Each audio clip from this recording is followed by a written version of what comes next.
नमस्कार, बहुत स्वागत आपका नादी टीवी पर। मैं हूं आपके साथ पारुल। आज बात करेंगे चुनावी डगर, दिल्ली में वार, उत्तर प्रदेश में असर।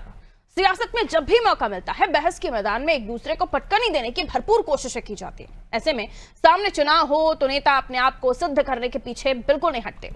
पहलगाम अटैक और ऑपरेशन सिंदूर पर लोकसभा और राज्यसभा में चर्चा के दौरान पक्ष विपक्ष ने एक दूसरे पर हावी होने की कोशिश की। उत्तर प्रदेश के सांसदों राहुल गांधी, अखिलेश यादव ने सरकार पर तीखे हमले किए। दोनों नेताओं ने चीन को गुप्त शत्रु बताया और प्रधानमंत्री नरेंद्र मोदी से पूछा कि युद्ध विराम रोकने में डोनाल्ड ट्रंप की क्या भूमिका थी। राहुल गांधी ने प्रधानमंत्री नरेंद्र मोदी को खुला चैलेंज दिया कि वो सदन में बताएं कि ट्रंप झूठ बोल रहे हैं। राहुल की चुनौती और अखिलेश के सवालों ने युवाओं के बीच सियासी हलचल पैदा कर दी है। लोकसभा और राज्यसभा में बहुत दिनों के बाद विपक्ष जीवंत दिखाई दिया। प्रधानमंत्री नरेंद्र मोदी ने भी अपने चिर परिचित अंदाज में सभी सवालों के जवाब दिए और स्पष्ट कर दिया कि युद्ध रुकवाने के लिए किसी ने दबाव नहीं डाला, कोई मध्यस्थता नहीं हुई। पाक खुद घुटनों पर आया। चर्चा का ये दौर अभी जारी है। उत्तर प्रदेश में स्कूलों के मर्जर का मुद्दा भी समाजवादी पार्टी ने सदन में जोर शोर से उठाया था और सरकार पर ओबीसी, दलित, अल्पसंख्यक बच्चों को शिक्षा से वंचित करने का आरोप लगाया था। एक तरफ युवा, दूसरी तरफ पीडीए जैसे मुद्दों पर राहुल अखिलेश की जुगलबंदी उत्तर प्रदेश में आगामी चुनावी माहौल का संकेत दे रही है और भाजपा के लिए चुनौती की एक नई जमीन भी तैयार कर रही है। क्या दिल्ली की गूंज अब यूपी में भी सुनाई देगी? और जिन मुद्दों पर प्रधानमंत्री नरेंद्र मोदी और नेता प्रतिपक्ष राहुल गांधी से सवाल लेकर अखिलेश यादव तक त्रिकोणीय वाद विवाद देखने को मिला, उसके चुनाव की दृष्टि से क्या इफेक्ट्स होंगे, क्या साइड इफेक्ट्स होंगे, आज इन्हीं पर हम बातचीत करने की कोशिश करने वाले हैं। सवाल इसी के इर्द गिर्द होंगे। पहले कुछ प्रतिक्रियाएं इस पर आई हैं, वो आप सुन लीजिए। पार्लियामेंट में प्रधानमंत्री का स्पीच बेहद निराशाजनक रही। पार्लियामेंट में विपक्ष के जो सवाल थे, प्रधानमंत्री ने उन सवालों को एड्रेस नहीं किया, बल्कि नेहरू जी की आलोचना करने में ज्यादा समय व्यतीत किया। पार्लियामेंट ये जानना चाहती थी कि ट्रंप बार बार क्यों कह रहे हैं कि उन्होंने मध्यस्थता करी, लेकिन प्रधानमंत्री की ये हिम्मत नहीं हुई कि वो ट्रंप का नाम ले सकें। इसी तरह से तमाम जो मुद्दे थे उस पर प्रधानमंत्री बोले नहीं। इसका ये मतलब है कि प्रधानमंत्री पार्लियामेंट में सही जवाब नहीं देना चाहते। देखिए, जब अमेरिकी राष्ट्रपति ने एक बार नहीं बार बार ये कहा कि हमने मध्यस्थता कराई, तो भारत सरकार ने उसका खंडन नहीं किया। तो जब स्ट्रॉन्ग मैसेज देने की बात थी तो भारत सरकार ने नहीं दिया। और आज जब देश के संसद के सबसे बड़े नेता प्रधानमंत्री जी आज देश की संसद में जो विपक्ष के सवाल हैं उन सवालों को जवाब देने की बात थी, तो प्रधानमंत्री बचते नजर आए। आदरणीय राहुल गांधी के सवाल, श्रीमती प्रियंका गांधी जी के सवाल और डिप्टी लीडर गौरव गोगोई जो लगातार सरकार से सवाल कर रहे हैं कि हिंदुस्तान और पाकिस्तान के जंग के बीच बहुत सारी चीजें हैं, बहुत सारे सवाल हैं, उन सवालों का जवाब आदरणीय प्रधानमंत्री जी को देश की संसद में देश की जनता के सामने देने की बात थी, तो भारत सरकार उन सवालों से और स्वयं प्रधानमंत्री बचते नजर आए। माननीय प्रधानमंत्री जी ने कल सदन में साफ और स्पष्ट शब्दों में वैश्विक ताकतों को ये बता दिया कि किसी देश ने, किसी नेता ने मध्यस्थता नहीं किया था भारत के और पाकिस्तान के बीच हुए टकराव में। लेकिन विपक्ष है जिसके पास न नीति है, न नियत है, न तर्क है, न साक्ष्य है, वो पाकिस्तान की भाषा बोल रहा था। उसको भी स्पष्ट संदेश मिल गया कि किसी ने मध्यस्थता नहीं की थी, लेकिन फिर भी मानने को लोग तैयार नहीं हैं। राहुल गांधी और पूरा विपक्ष कल राजनीतिक रूप से सदन में नंगा हो गया माननीय प्रधानमंत्री जी के वक्तव्य के बाद, क्योंकि विदेश मंत्री जी इन बातों को पहले कह चुके थे, लेकिन ये लोग माननीय प्रधानमंत्री जी के मुंह से सुनना चाहते थे। माननीय प्रधानमंत्री जी ने बता दिया कि हिंदुस्तान अब उस जगह पे खड़ा है जहां विश्व की कोई भी ताकत उसको झुका नहीं सकती और न भयभीत करा सकती है। लेकिन ये विपक्ष है वो मोदी से परेशान है। राहुल गांधी जी ये चाहते हैं कि किस तरीके से कभी चाइना के गुण गाओ, कभी पाकिस्तान के गुण गाओ, लेकिन ये अब चलने वाला नहीं है। पार्लियामेंट प्रधानमंत्री नरेंद्र मोदी ने राहुल गांधी के हर सवाल का जवाब दिया। अखिलेश यादव भी इस पर चीन को भी बीच में लेकर आए और करीब 16 घंटे तक इस मामले में वार पलटवार की स्थिति सदन में रही। वहीं देखिए, प्रधानमंत्री नरेंद्र मोदी ने जब कहा तो ये भी निकलकर बात सामने आई कि ट्रंप का जो इंटरफेयर बताया जा रहा था उसको लेकर बीजेपी ने बार बार ये कहा है कि किसी तरह से जो है युद्ध विराम कराने की स्थिति ट्रंप की वजह से नहीं हुई। पाकिस्तान खुद घुटने पे आया था। लेकिन उसको लेकर सदन में बहस हुई। कुल मिलाकर सदन में जो बहस हुई उनमें कुछ मुद्दे जिनमें ऑपरेशन सिंदूर, युद्ध विराम भी था, और अखिलेश यादव ने जो मुद्दा उठाया उनमें ऑपरेशन सिंदूर और देश की बात तो थी ही, साथ ही उत्तर प्रदेश की बात भी थी जिसमें स्कूल मर्जर की बात थी, और साथ ही साथ इन्होंने अलग अलग स्टूडेंट्स को उनकी जो विद्या है या फिर उनकी जो शिक्षा है उससे वंचित करने की बात भी कही है। कई सारे मुद्दे उठे हैं और उसको लेकर अभी ये सवाल उठ रहे हैं। उन्हीं सवालों के साथ उत्तर प्रदेश में चुनावी जमीन तैयार की जाएगी, सियासी जमीन तैयार की जाएगी। आइए समझते हैं। हमारे साथ जो मेहमान जुड़ गए उनसे आपका परिचय करा दूं। हरेंद्र विक्रम सिंह जी भारतीय जनता पार्टी से जुड़ रहे हैं, स्वागत करती हूँ सर। अनिल शर्मा जी कांग्रेस से जुड़ रहे हैं, बहुत स्वागत करती हूँ सर। और आरिफ हबीब साहब सपा से हमारे साथ जुड़ रहे हैं, आपका भी स्वागत। नीरज मायरे जी वरिष्ठ पत्रकार हैं, हमारे साथ जुड़े हुए हैं, आपका भी स्वागत करती हूँ सर। नीरज सर, आप ही का विश्लेषण चाहूंगी, क्योंकि सदन में जब चर्चा हो रही थी तो पहले तो इस पर यही बात कही जा रही थी कि इस पर सरकार बात नहीं करना चाहती, लेकिन जब सवाल आए तो जवाब भी दिया गया और ये स्पष्ट किया गया कि किसी के दबाव में आकर युद्ध विराम नहीं हुआ है। लेकिन उसके बाद भी हमने अलग अलग सांसदों को सुना जो ऑपरेशन सिंदूर में कभी कितना हमारा नुकसान हुआ, हमने उनका क्या नुकसान किया, इस तरह के सवालात उठते रहे। वहीं यूपी का मुद्दा भी गूंजा जिसमें पीडीए की बात हो रही थी, बच्चों को शिक्षा से वंचित करने की बात हो रही थी, दलित अल्पसंख्यक बच्चों को अलग करने की बात हो रही थी। ये माहौल उत्तर प्रदेश तक भी आया है और यहाँ पर भी चर्चा का माहौल बन रहा है। क्या लगता है सियासत की जमीन, क्योंकि दो नेता एक साथ दिखाई दिए हैं, इनकी जुगलबंदी से ये लग रहा है कि उत्तर प्रदेश में दोबारा से ये जुगलबंदी या ये जोड़ी दिखेगी और आने वाले समय में इन्हीं सवालों के साथ सियासत की जो जमीन है वो तैयार होगी। नीरज सर। देखिए पारुल जी, मुझे लगता है कि जब हमने पाकिस्तान के आतंकियों पर अटैक किया था और पूरे विपक्ष को साथ लेकर अगर हम बैठे थे तो मुझे लगता है कि प्रधानमंत्री जी को उस समय विपक्ष की मांग पे सदन चलाना चाहिए था, मानसून सत्र का इंतजार नहीं करना चाहिए था, क्योंकि आखिरकार उन्होंने विपक्ष के सारे सवालों को जवाब सदन में देना ही था और उन्होंने दिए। दूसरी बड़ी बात है कि सदन चला और सदन में सारे राजनीतिक दलों ने, चाहे वो सत्ता पक्ष रहा हो या विपक्ष रहा हो, अपनी अपनी बात रखी और सबके जवाब भी दिए प्रधानमंत्री जी ने। तीसरी बड़ी बात है, एक महत्वपूर्ण बात है, इसको लेकर तमाम लोग इस देश में आहत हैं कि जो लोग 26 लोग पहलगांव में शहीद हुए उनका प्रधानमंत्री जी को मुझे लगता है कि सदन में नाम लेना चाहिए था। ऐसे कई पीड़ित परिवार हैं, उनसे मेरी भी बात हुई थी व्यक्तिगत रूप से, उनका भी कहना यह था, हालांकि उसमें प्रियंका गांधी जी ने जिस तरह उनका नाम लिया और सबके नाम लेने के बाद उनकी बात कही तो मुझे लगता है कि 2 मिनट लगता है प्रधानमंत्री जी को वहां उनका नाम दे देना चाहिए था। तीसरी बड़ी बात जो आपने कही कि डोनाल्ड ट्रंप का जो मामला है, मुझे लगता है उसमें जो नेता विरोधी दल ने सवाल खड़े किए थे तो उनको नाम लेने में क्या हर्ज था, जब स्पष्ट रूप से हम भी जानते हैं, आप भी जानते हो, देश के सारे लोग जानते हैं, सबने सोशल मीडिया पे देखा कि ट्रंप का बयान पहले जारी हुआ सोशल मीडिया पे, भले ही उसका कोई मतलब निकाला जाए या ना निकाला जाए, लेकिन उसमें ट्रंप का नाम लेने में क्या आपत्ति थी। तीसरी बड़ी बात, क्या भारत सरकार या गृह मंत्री ये मानते हैं कि पहलगांव की घटना में इंटेलिजेंस का फेलियर था, उसकी जिम्मेदारी किसी को दी गई, क्या किसी के खिलाफ कोई दंडात्मक कार्रवाई की गई? इन सब चीजों को देखेंगे तो मुझे लगता है बहुत सारी चीजें हैं जिनका अभी भी जवाब बताया है।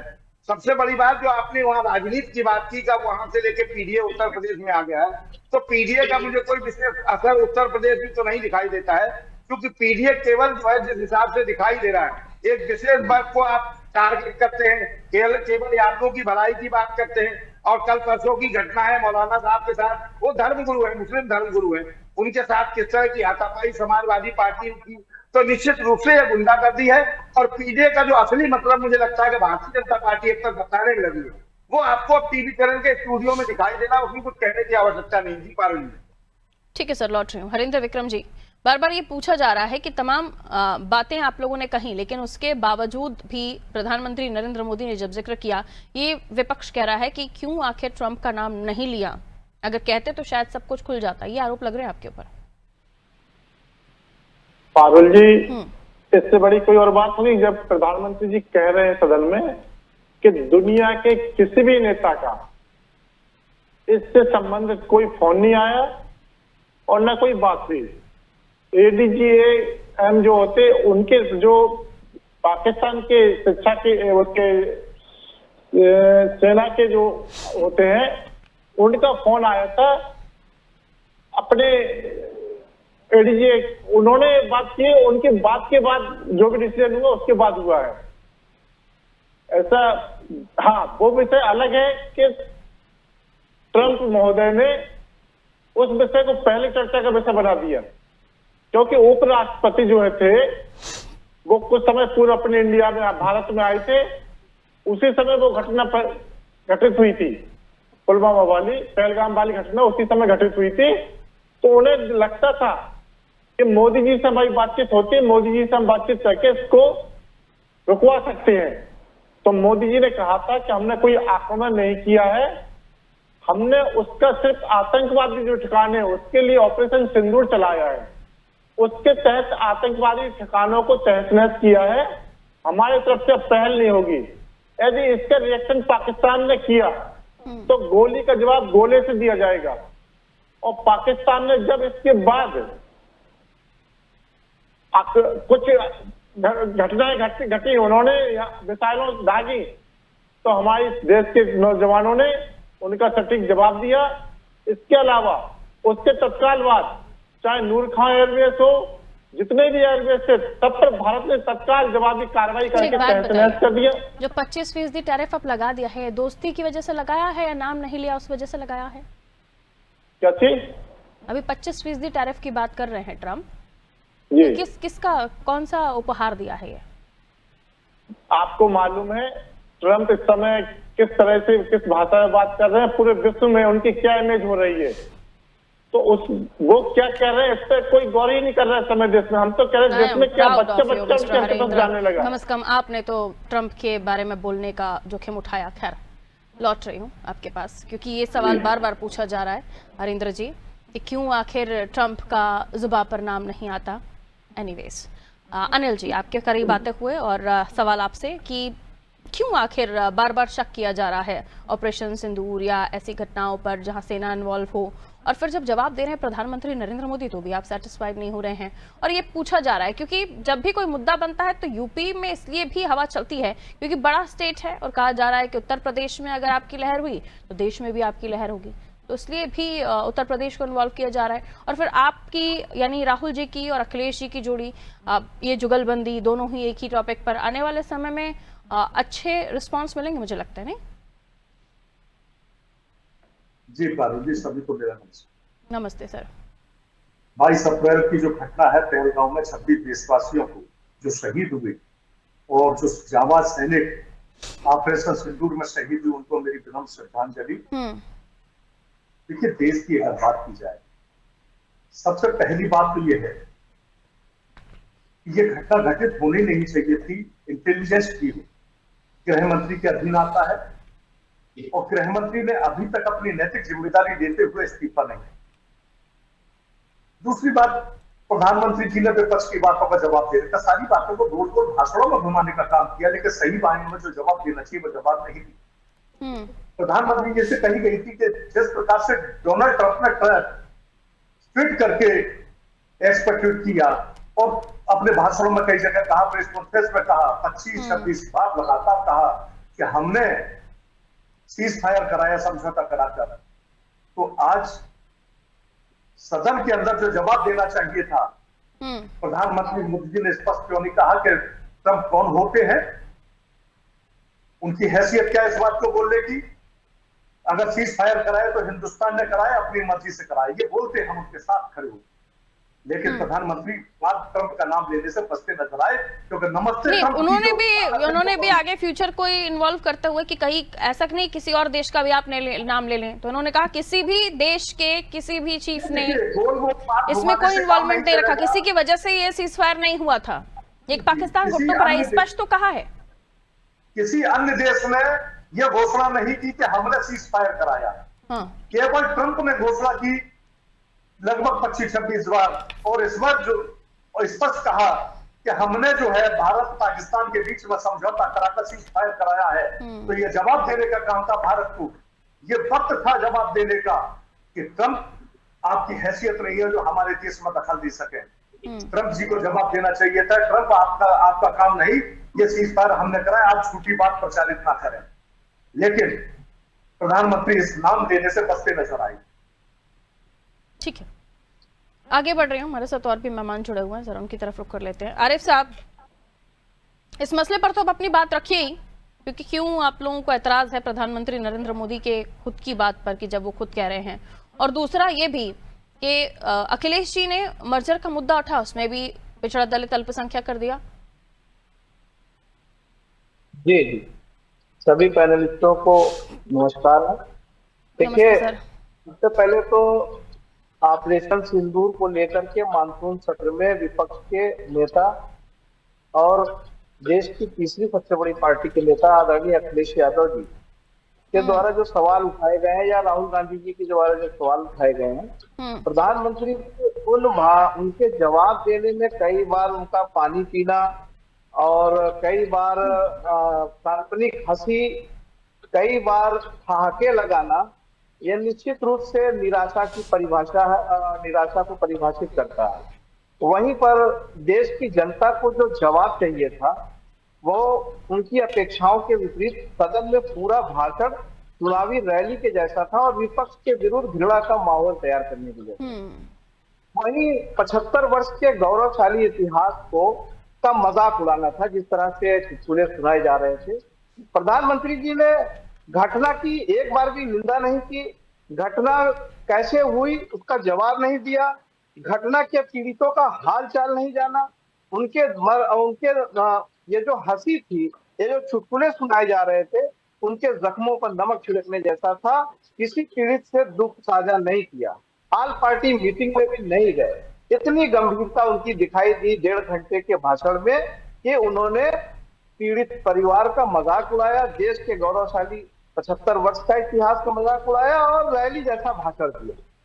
जवाब दो टूक था, जैसा कि अभी नीरज जी ने कहा कि उनको कह देना चाहिए था कि ट्रंप झूठ बोल रहे हैं। एक शब्द में कहते कि ट्रंप झूठ बोल रहे हैं, ट्रंप की हैसियत नहीं है वो भारत के ऊपर दबाव डाल सके। तो मैं समझता हूं कि पूरे देश को उनके भाषण के ऊपर गर्व होता और उनकी बात को मान लिया जाता। लेकिन आज भी ट्रंप का नाम लेने से इनकार कर रहे हैं, आज भी चीन का नाम लेने से इनकार कर रहे हैं। तो निश्चित रूप से विश्व गुरु तथा कथित विश्व गुरु घबराए हुए हैं, दबाव में हैं और उनके भाषण से देश की जनता को, विशेष रूप से विपक्ष जो देश की जनता की आवाज उठाता है, उसको निराशा मिली है और विपक्ष उनसे सवाल करता रहेगा तो उसका जवाब नहीं मिलेगा। ठीक है हरेंद्र जी, आइए। वैसे तो खैर आरिफ साहब, गर्व तो विपक्ष को कभी होता ही नहीं है, ये तो खैर नई बात नहीं है। दूसरा, जब आप कहते हैं कि मजाक बना दिया, तो मजाक तो बहुत बातों पर बनता है, कभी झप्पियों पर बनता है तो कभी आंख मारने पर बनता है, वो सब छोड़िए।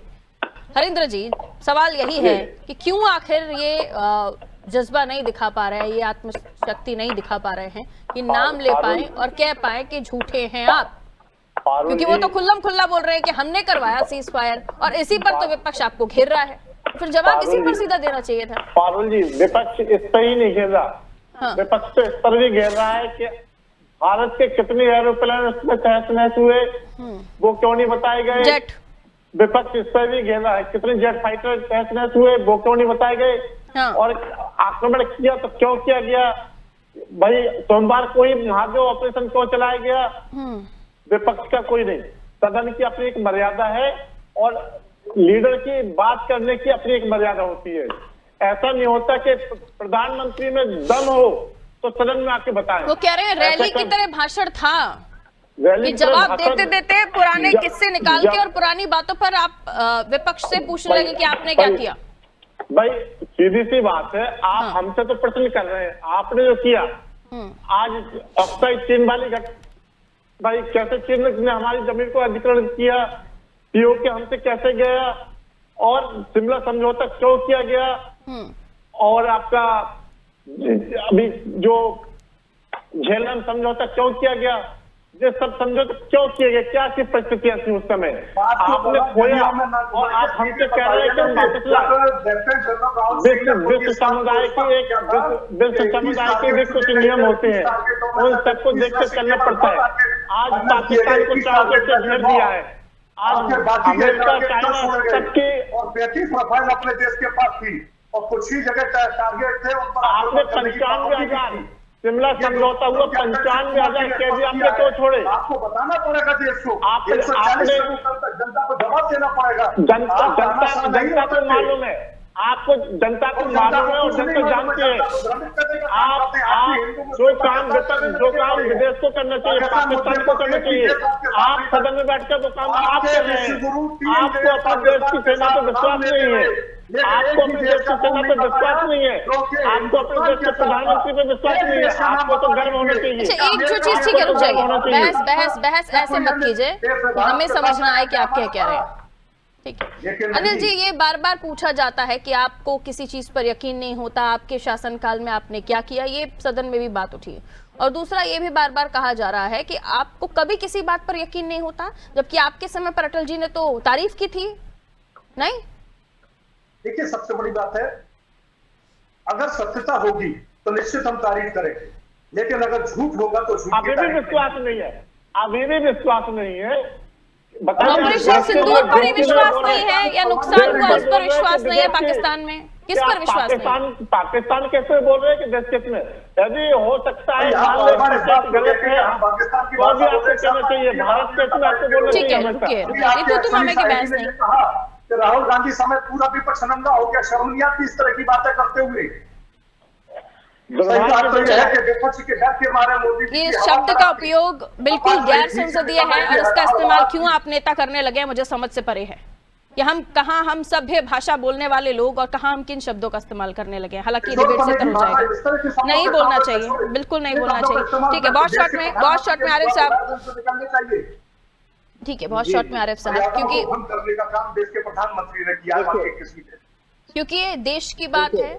जो ऑपरेशन सिंदूर हुआ वो सभी ने देखा, जो पाकिस्तान का नुकसान हुआ वो सभी ने देखा, तब भी उस पर सवाल उठाए जा रहे हैं। हाँ, सवाल इस पर हो सकता है कि ट्रंप का इन्वॉल्वमेंट क्यों, लेकिन ऑपरेशन सिंदूर से जो कुछ नुकसान पाकिस्तान का हुआ उस पर सवाल नहीं उठना चाहिए।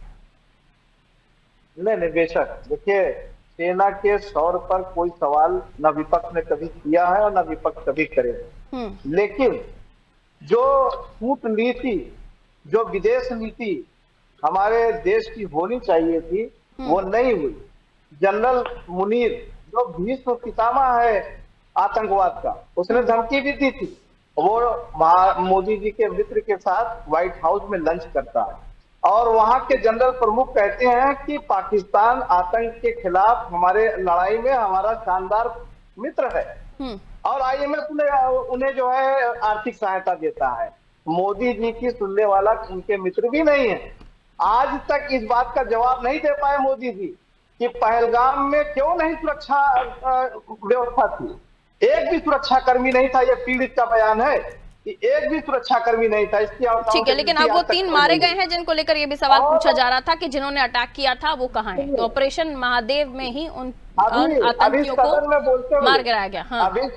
अभी सदन में बोलते हुए देश के रक्षा मंत्री जी ने कहा कि हमारा उद्देश्य पाकिस्तान की सीमा पार करना नहीं था, उनकी टेरिटरी कब्जा करना नहीं था। क्यों नहीं था? पीओके कब लाएंगे आप? पीओके हमारा है। आपने दिया क्यों? आपने दिया क्यों? ठीक है, नीरज सर को कर रहे रुक जाइए, अभी नेक्स्ट टाइम नीरज सर का नहीं हुआ, उनके पास जाऊंगी। बांग्लादेश करके बनाए हैं हम, पाकिस्तान के 2 टुकड़े करके। यूपी में इस बात का असर क्या होगा? यहीं से निकलेगी देश में मुद्दों की लहर, तो यहाँ यूपी में इन सब चीजों का क्या असर होगा? ठीक है आरिफ साहब, calm down sir. Neeraj sir, देखिए पारुल जी, मुझे लगता है कि क्योंकि ये पार्लियामेंट का मामला है और पार्लियामेंट में ही सीमित रह जाएगा, इसको मुझे नहीं लगता है इसका कोई विशेष असर यहाँ दिखाई देगा उत्तर प्रदेश के चुनाव में, क्योंकि चुनाव अभी दूर है और इन सब चीजों, ये सब मुद्दे जो है इनको इतनी आसानी से यहाँ बुनाया नहीं जा सकता है, क्योंकि अभी चूंकि चुनाव में दूरी है और आप देख रही हैं बड़बोलेपन और लड़ाई झगड़ा मारपीट अभी से शुरू हो गई है। तो वो आपकी अपनी छवि जो उत्तर प्रदेश में क्या होनी चाहिए वो जनता आपकी खुद दिखाई देने लगी है। आपकी जो हरकतें हैं, आपके द्वारा जो घटनाएं की जा रही है, उससे निश्चित रूप से उत्तर प्रदेश की 25 करोड़ 26 करोड़ जनता देख रही है और वो अपने आप परिणाम बताएगी। मुझे लगता है कि इन सब सवालों का, इन सब उत्तरों का कोई विशेष असर उत्तर बिल्कुल, क्योंकि चुनाव के समय में हमने एक वक्त वो भी देखा है जब देश में देशभक्ति की लहर चल रही थी, उसके इर्द गिर्द भी काफी लोगों के जो माइंड सेट हुए थे। इसलिए ये सवाल मैंने आपसे पूछा था कि कहीं वो मौसम हम उत्तर प्रदेश में तो नहीं देख रहे। नीरज सर, नहीं, बिल्कुल नहीं, उससे कोई फर्क नहीं पड़ता है, क्योंकि पारुल जी अभी उत्तर प्रदेश में चुनाव आएगा और तमाम भाषणों का दौर चलेगा और वर्षा होगी। अभी तो शुरुआत है, ये तो छींटे हैं राजनीति के अभी, और भयंकर बारिश अभी होनी है राजनीति में उत्तर प्रदेश में। यानी आपका कहना है मेहनत फिजूल है, इससे कोई एजेंडा सेट नहीं होने वाला है, खासतौर पर उत्तर प्रदेश में तो नहीं। और बहुत बहुत शुक्रिया आप सभी का हमारे साथ चर्चा में जुड़ने के लिए। तो संसद में जब बात हो रही थी, प्रधानमंत्री नरेंद्र मोदी ने एक एक करके सारी बातों का जवाब दिया, लेकिन विपक्ष ने कहा आपकी जुबान पर ट्रंप क्यों नहीं आया। पूछा यह भी गया कि क्यों आखिर जो शख्स खुद ये कह रहा है कि उसने सीज फायर कराया, बार बार उसको लेकर नाम नहीं आया। हालांकि फिर अखिलेश यादव जी का भी जिक्र आ गया, वो चाइना को भी ले आए साथ में कि वो हमारा दुश्मन है, और उसके बाद साथ ही साथ एजुकेशन का भी जिक्र कर दिया कि पिछड़े दलित अल्पसंख्यकों को मर्जर के माध्यम से शिक्षा से दूर किया जा रहा है। तमाम तरह के मुद्दे संसद में गूंजे। हालांकि ये जो मुद्दा है, जब मर्जर का मुद्दा, ये यूपी में पॉलिटिक्स में कितना असर करेगा ये आने वाले समय के साथ पता चलेगा। जैसे कि नीरज सर कह रहे थे कि मुद्दा सदन में उठ रहा है, लेकिन इतना प्रभाव नहीं डालेगा, ये भी समय के साथ पता चलेगा। हालांकि घेरने की पूरी कोशिश की दोनों ही नेताओं ने, बड़ी अच्छी जुगलबंदी दोनों की दिखी, लेकिन उसके बावजूद विचारों खाने चित करते हुए रक्षा मंत्री भी रहे, अमित शाह भी रहे, और फिर प्रधानमंत्री नरेंद्र मोदी ने जब कहा, सारी बातों का जवाब दिया। क्योंकि इल्जाम ये लगा कि आपको ऑपरेशन सिंदूर पर शक क्यों। दीजिए इजाजत, नमस्कार।